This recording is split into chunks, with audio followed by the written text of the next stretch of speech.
எனக்கு அன்பானவர்களே, ஆண்டவர் இயேசுவின் நாம மகிமைக்கு ஏதுவாக உங்கள் யாவரையும் வாழ்த்துகிறோம், வரவேற்கிறோம். இயேசுவோடு பேசுவோம் வாருங்கள் என்ற இந்த கிரேஸ் தொலைக்காட்சியின் வாயிலாய் நேரலையாக அல்ல காணொலியாக பார்க்கிற உங்களை நாங்கள் வாழ்த்துகிறோம். இந்த முறை ஒரு செய்தியை தொகுத்து நீங்கள் புரியும் வண்ணமாய் பரிசுத்த ஆவியானவர் எனக்கு கொடுத்ததான இந்த வார்த்தை, அந்த உணர்வுகளுக்காக அவருடைய நாமத்தை உயர்த்துகிறேன். தேவன் அருளும் ஆசீர்வாதம் பெற்றுக்கொள்ள அந்த ஆசீர்வாதத்தை பெற்றவர்கள் என்னவாய் இருப்பார்கள் என்பதை வைத்து ஆண்டவர் உங்களை முத்திர மோதிரமாய் வைப்பார். மோதிரம் வேறு, முத்திரை மோதிரம். சில வார்த்தை சொல்லுவாங்க, நல்லா முத்திரை பதிச்சிட்டியே, பெயர் பிரஸ்தாபம், எங்கேயோ இருந்தால் மேலே வந்துட்டியே, அப்படியெல்லாம் சொல்லுவாங்க. அதை போல் ஆண்டவர் நமக்கும் எங்கேயோ நாம் இருந்திருப்போம், இருக்கிற இடம் தெரியாமல் இருந்திருப்போம். ஆனால் ஒரு குறிப்பிட்ட நாள் வரும்போது ஆண்டவர் நம்மோடு பேசுவதின் நோக்கமும் நம்மை உணர்த்துவதின் நோக்கமும் என்ன? உங்களை மேலே கொண்டு வரணும். ஆனால் ஆண்டவர் உயர்த்தும் போது அதை தவறாய் பயன்படுத்தக்கூடாது. தேவன் ஒருத்தவங்களை உயர்த்துகிறார், தகுதியே இருக்காது, ஞானம் இருக்கும், இல்லாமல் கூட இருக்கும். அந்த இடத்துக்கு நாம் அதை நிறைவேற்றக்கூடிய வாய்ப்பே இருக்காது. ஆனால் ஒரு மேன்மை வந்திருக்கும். அதை தவறாய் பயன்படுத்தினால் ஆபத்து உண்டு என்பதை நாம் புரிந்து கொள்ள வேண்டும். இந்த நாளிலும் ஆமான் பெற்ற அதிகாரம். ஆமான் பழைய ஏற்பாட்டில் எஸ்தர் புஸ்தகத்தில் ஆமான் என்ற ஒரு மனுஷனை குறித்து நாம் பார்க்க முடியும். இவனை குறித்து நாம் பார்த்தால் இவன் முதலாவது யாருன்னு சொன்னால் உயர்த்தப்பட்ட மனுஷன். உயர்வு. எத்தனையோ பேர் இருந்தாங்க அகாஸ்வரு ராஜாவின் நாட்களில். ஆனால் அங்கே இவன் தான் ஒரு உயர்ந்த மந்திரியாக, ஒரு மேன்மை உள்ளவனாக, எல்லாரையும் கண்ட்ரோலில் வைக்கக்கூடிய ஒருவனாக இருந்தான். தவறு இல்லை. ஒரு நல்ல உழைச்சிருப்பான், இருந்திருக்கும் நிறைய காரியம். உயர்த்தப்பட்ட ஆமான். அப்போ உயர்த்தப்படுகிறவன் என்ன செய்யணும்? எவ்வளவு கீழிருந்து மேலே வந்திருப்பான். அப்போ கீழிருந்து அடிப்பட்டு அவமானப்பட்டு பல அனுபவங்கள் பெற்றவங்க என்ன செய்யணும்னா, இருதயத்தில் பக்குவம் இருக்கணும். கடந்த காலத்தை யோசிக்கணும். கடந்த வாழ்நாட்களில் இருந்த சூழ்நிலைகள், ஏற்ற தாழ்வுகளை சிந்திக்கணும்.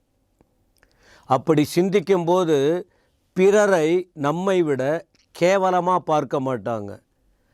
நாம் இந்த நிலையில் இருந்தோம், நமக்கு முன்னால் இருக்கிறவர்களும் ஒரு நல்ல நிலைக்கு வரணும்னு யோசிப்பாங்க. ஆனால் இந்த ஆமான், அதிகாரம் பெற்ற ஆமான் யார் தெரியுமா? 3ஆம் அதிகாரத்தின் 5ஆம் வசனம், எஸ்தர் 3:5. ஆமான் மொர்தெகாய் தன்னை வணங்கி நமஸ்கரியாததை கண்டபோது மூர்க்கம் நிறைந்தவனானான். மூர்க்கம். அப்போ கவனிக்கிறீங்களா? இருதய பக்குவம் இல்லாதவன். உயர்த்தப்பட்டிருக்கிறான், ஒரு நல்ல நிலைக்கு வந்திருக்கிறான், ஆனால் இருதயம் சரியில்லை. அதான் தவறாய் இருக்கிற வாழ்க்கை. இதை நீங்கள் நல்லா கவனிக்கணும். கடவுள் உங்களை உயர்த்தி இருப்பார், கடவுள் உங்களை சிறப்பாக வச்சிருப்பார்.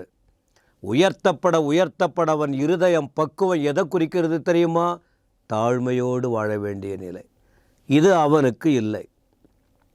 3வது, இவன் யார் அப்படின்னு சொன்னால் கல் நெஞ்சம் உடையவன், இருதய கடினம் உள்ளவன். ஆமான் இருதய கடினம் உள்ளவன். 3ஆம் அதிகாரத்தின் 6ஆம் வசனம் பாருங்கள். ஆனாலும் மொர்தெகாயின் மேல் மாத்திரம் கைப்போடுவது அவனுக்கு அற்ப காரியமாக கண்ட. என்ன விஷயம் அப்படின்னு சொன்னால், இந்த வசனத்தில் இந்த மொர்தெகாய்ங்கிற ஒரு மனுஷன் மேலே இவன் கோபத்தை வச்சுக்கிட்டு அவன் சந்ததியையே அழிக்கும்படி முயற்சி பண்ணுறான். இது எந்த விதத்தில் நியாயமும்? ஒரு மனுஷன் தப்பு பண்ணால் அவனை தண்டிக்கலாம், கூப்பிட்டு கேட்கலாம். ஏன் இந்த தப்பு பண்ணுன்னு சொல்லலாம், அதிகாரத்தில் உள்ளவங்களுக்கு உரிமை உண்டு. ஆனால் அதுக்காக இந்த மொர்தெகாய் யாருன்னு தெரிஞ்சுக்கிட்டு, அவன் கோத்திரம் என்ன, அவனுடைய சந்ததி என்ன, எங்கெல்லாம் இருக்காங்க, வேரோடு அவங்கள அழிக்கணும்னு, இது நல்ல சிந்தனையா? இது தவறான திட்டம் அல்லவா? தெய்வம் அப்படி செய்கிறது இல்லையே, இது சாத்தானின் செயல் அல்லவா? அந்த வசனம் மொர்தெகாயின் ஜனமாகிய யூதரையெல்லாம் சங்கரிக்க அவன் வகை தேடினான். ஒட்டுமொத்தமாக அழிக்க 127 நாடுகளில் பரவி இருக்காங்க இந்த யூத ஜனங்கள். அன்றைக்கு எல்லாரையும் அழிக்கும்படி எவ்வளோ மோசமான இருதயம் பாருங்க.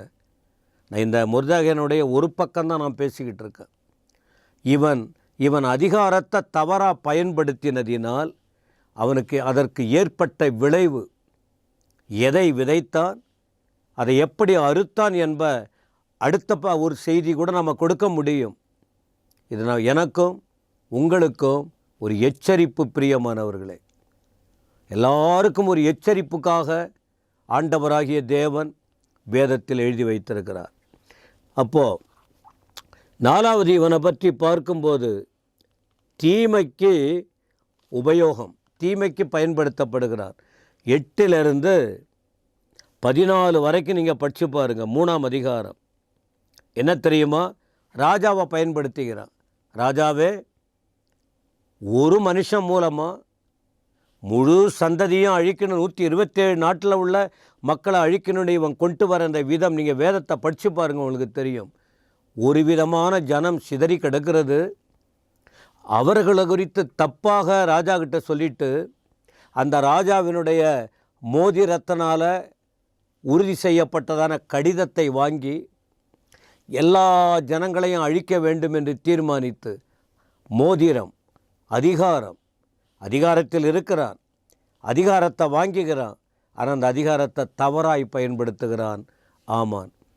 எல்லா நாடுகளுக்கும் உள்ள மக்களை அழிக்க வேண்டும் என்று அவன் தவறாய் பயன்படுத்த, தீமைக்கு உபயோகப்படுத்துகிறான். ஒரு உயர்வு வருவது எதற்கு? அதை நன்மைக்காக பயன்படுத்தணும். ஒரு பொருள் கிடைப்பது எதற்கு? தனக்கும் பிறருக்கும் பிரயோஜனமாக மாறணும். ஒரு சந்தோஷம் வருவது எதற்கு? தானும் சந்தோஷமாக இருக்கணும், மற்றவர்களையும் சந்தோஷப்படுத்தணும். ஆனால் இந்த ஆமானின் விஷயம் அது அல்ல. ஆனால் அதற்கு என்ன காரணமாக மாறிடுச்சு பாருங்கள். இவன் தவறாய் தனக்கு கிடைத்த அதிகாரத்தை பயன்படுத்தினதுனால அநேகர் கண்ணீருக்கும் கலக்கத்துக்கும் வேதனைக்கும் காரணமாய் மாறிவிட்டது. 3ஆம் அதிகாரத்தின் 15ஆம் வசனம் பாருங்கள். அந்த அஞ்சரக்காரர் ராஜாவின் உத்தரவினால் தீவிரமாய் புறப்பட்டு போனார்கள். அந்த கட்டளை சூசான் அரண்மனையில் பிறந்தது. ராஜாவும் ஆமானும் குடிக்கிறதுக்கு உட்கார்றாங்க. ராஜாவை தன் கைக்குள்ளே கொண்டு வந்துட்டார். ராஜாவுக்கு புரியலை. சூசா நகரம் கலங்கிற்று. யூத ஜனங்கள் எல்லாம் அழ ஆரம்பிக்கிறாங்க. ஏன்னா எல்லா நாடுகளில் உள்ள ஜனங்களை அழிக்க. எனக்கு அன்பானவர்களே, நீங்கள் கணவனாக இருக்கலாம், மனைவியாக இருக்கலாம், நீங்கள் அதிகாரிகளாக இருக்கலாம், நீங்கள் உயர்ந்த மனிதர்களாக இருக்கலாம். உங்களை கடவுள் நம்பி ஒரு பொறுப்பு கொடுத்தது எதற்குன்னு சொன்னால், மற்றவர்களை கலங்கடிக்கல்ல, மற்றவர்களை அழ வைப்பதற்கல்ல. முடிஞ்சால் உதவி செய்யுங்க, இல்லைன்னா அமைதியாக இருங்க. தவறான தீர்மானம், தவறான திட்டங்கள் இதெல்லாம் கூடாது. நீங்கள் வேதம் அறிந்தவர்களாக இருந்தால் இப்படி இந்த ஆமான் இந்த தவறான காரியத்தில் அதிகாரத்தை தவறாய் துஷ்பிரயோகம் பண்ணினதுனால அவனுக்கும் அவன் சந்ததிக்கும் அவன் குடும்பத்துக்கும் ஏற்பட்ட ஆபத்து என்ன என்பதை அடுத்து வருகிற புத்தகத்தில் அதிகாரத்தில் படிக்க முடியும். இது எல்லாம் எனக்கும் உங்களுக்கும் ஒரு எச்சரிக்கையாக எழுதப்பட்டிருக்கிறது. எனவே தெய்வீகத்தை நாடுவோம், தெளிவாக வாழுவோம், பொறுப்பை உணருவோம், அதிகாரத்தை சரியாய் பயன்படுத்துவோம். ஆண்டவர் உங்களை ஆசீர்வதிப்பாராக. ஆமென்.